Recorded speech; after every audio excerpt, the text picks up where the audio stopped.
Hello, ladies and gentlemen, and welcome to the Leadership Lounge with Marlowe Foster. Joining us today is William Moore. Will has served as Executive Director of the Eleanor Crook Foundation since 2015. The Eleanor Crook Foundation was founded in 1997 by Eleanor Crook and her late husband, Ambassador William H. Crook. From the beginning, the foundation's mission has been to end hunger. For decades, Eleanor has been a pioneer in advocacy for global nutrition. In addition, her family's leadership through their grocery company, H.E.B, helped spearhead the national food banking movement. Prior to joining the Eleanor Crook Foundation, Will was chief storyteller at the United Nations Millennium Campaign, where he helped coordinate UN country office engagement plans for the Sustainable Development Goals and worked to highlight the human aspect of data and development. Moore serves on the board of directors for Bread for the World and Alliance to End Hunger, as well as the advisory board for the Center for Innovation in Health at Concern Worldwide. A North Carolina native, Moore graduated with top marks from Columbia University with a degree in American Studies. Ladies and gentlemen, we're so excited to have Will Moore here. It's time to kick back on the Leadership Lounge with Marlowe Foster. So, William, I want to thank you so much for joining us in the Leadership Lounge today. And, thinking about the Eleanor Crook Foundation, you all have the small goal of ending world hunger. Before we kind of dive into that, I want our audience to get to know you a little bit better. So I gave you this great intro. I've built you up. I've talked about your educational background. But where did your passion for advocacy come from? Well, thanks for having me, Marlowe. This is a lot of fun to be with you today. Before we even get into that, I just wanted to make a small distinction. Actually, we are more specifically than being focused on ending hunger. The Eleanor Crook Foundation, we're focused predominantly on ending malnutrition. And there's an important distinction between those two challenges that I think most people aren't familiar with. Ending hunger is predominantly the challenge of making sure that we have enough calories, just enough food of any quality for everyone on the planet to consume.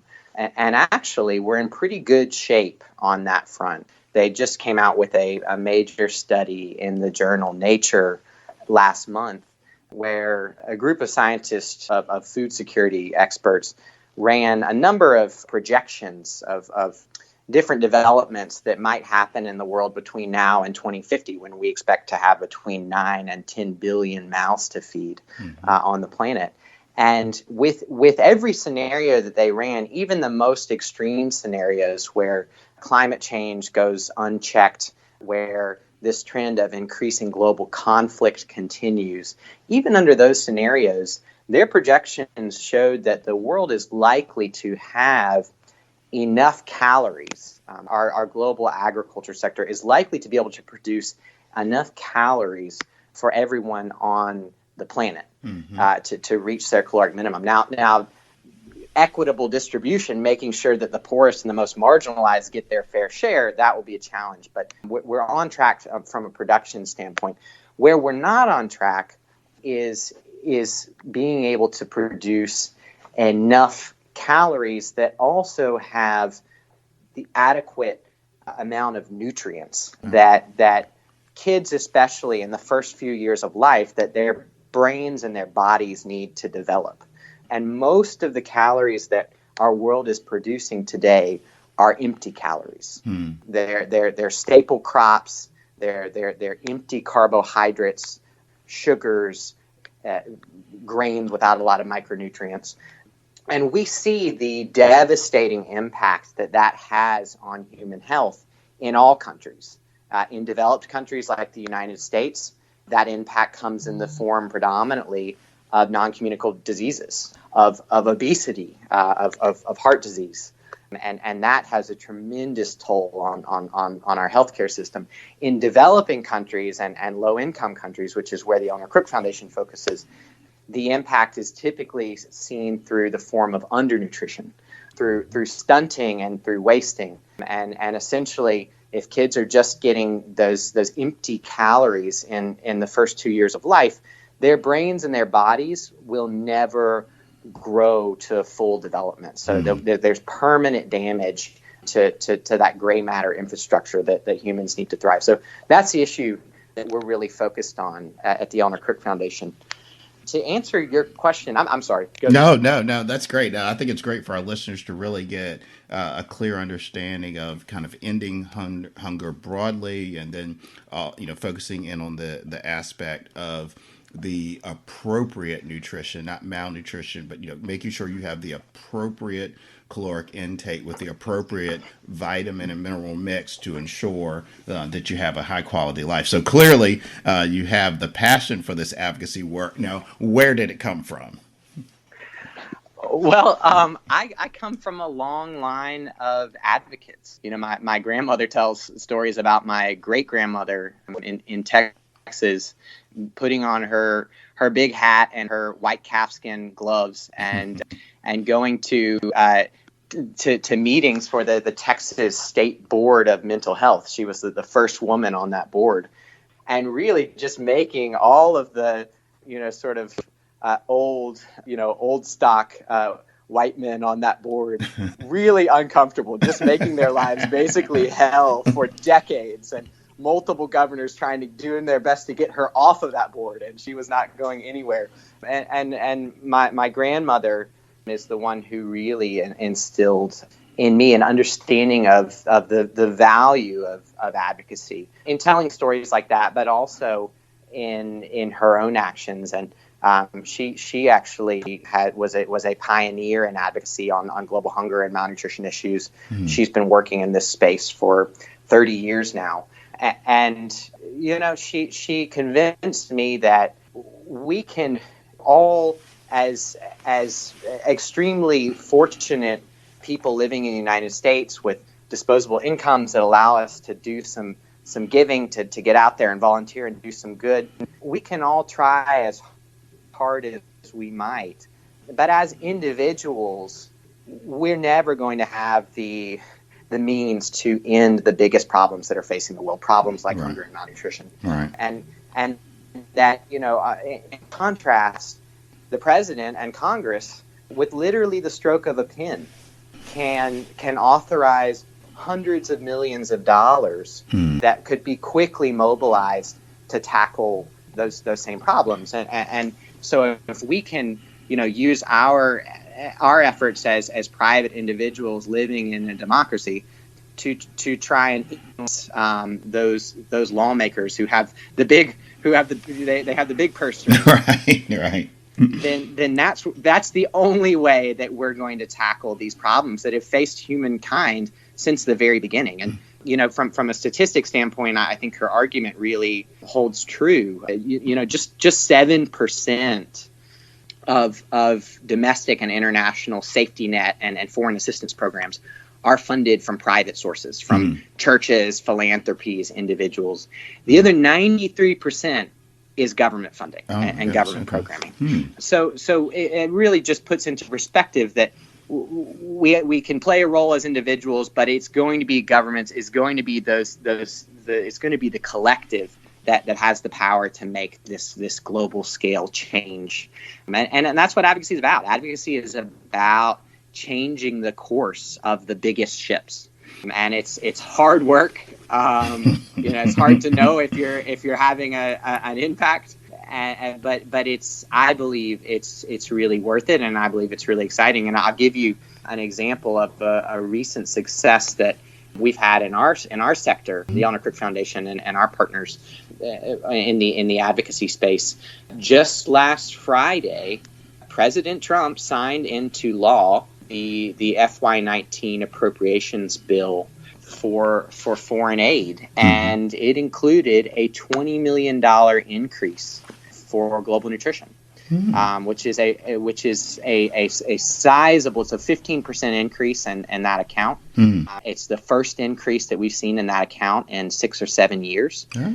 And that's every year. That's another $20 million for the world's poorest and most undernourished every year moving forward. So when we put that into the perspective of our foundation's resources that we have immediately at our disposal, we just pledged to invest $100 million in global nutrition between now and 2030, which for us is a big commitment. Right. And it's a fairly big commitment for any philanthropy. But just to put that in contrast of this win last week, this additional $20 million in U.S. government funding to help the world's poorest, that amounts to $240 million between now and 2030. So, our partners have achieved an impact that is multiples in terms of magnitude from what ECF, what the Eleanor Crook Foundation could achieve if we had just invested our $100 million directly in programming on the ground. So that's what gets me excited about advocacy. Well, congratulations on that success. Now, I want to dig a little bit deeper into the foundation, but first, all right, so I didn't ask you your age. It's never polite to ask someone their age, but you seem relatively young. So, and I'd probably venture to guess maybe you're one of these millennials out there. So if you take a look at that, Will, how have millennials are often accused of being so self-centered, so self-focused, so focused on immediate gratification for self. How have you broken out of that and really gone on to do what people would say is God's work in trying to address this malnutrition issue, this hunger issue? You're saying people say millennials are self-centered? Oh, I've never heard that. Oh, absolutely. Absolutely. They want their iPhone when they want it. They want their iPad Pro when they want it. Maybe that should tell me something about myself. Maybe I've been too busy looking at my own belly button to even know. I guess I would still take some issue with that blanket statement about millennials. I think our generation certainly has its challenges, but I'm not sure that I would agree that we are necessarily a selfish generation in the traditional sense of the word. Certainly, I think if you compare us to previous generations, the baby boomers that, they did a lot internationally in fighting world wars and bringing about sort of a global economy. But they also were really focused on, squeezing every dollar out of public and private systems, and I think that's it's made a lot of folks in the 1% very wealthy, and it's left a lot of folks who had middle class lives struggling. But for our generation, I think it's more. It's not that we are selfish. I think it's that we are skeptical of the idea of selflessness. Mm-hmm. I think we're living through a period of mass disillusionment, many of us, and I think that's forced us to be critical of the world, critical of ourselves, and it's, if you want to put that in a positive way, I think it's forced us to be realists, sure. and we've been taught and we've learned not to trust the institutions around us, even to trust the people around us. Hollywood, everybody said, the serial killer could be your next door neighbor, and I think that's fairly true. That was not the worldview of the average American in the 1950s. So, I personally don't trust anyone who says that they're selfless, right? Because I don't believe that selflessness is in our nature as humans, at least on a conscious level. I think we have some instinctual drives that might be classified as selfish. But I'll tell you, briefly what I mean by that.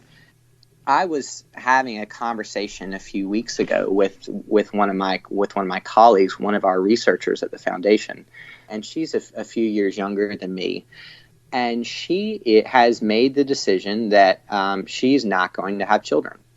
And she says it's a difficult decision. There's so much societal pressure to have children. Everyone thinks there's something wrong with you if you say that.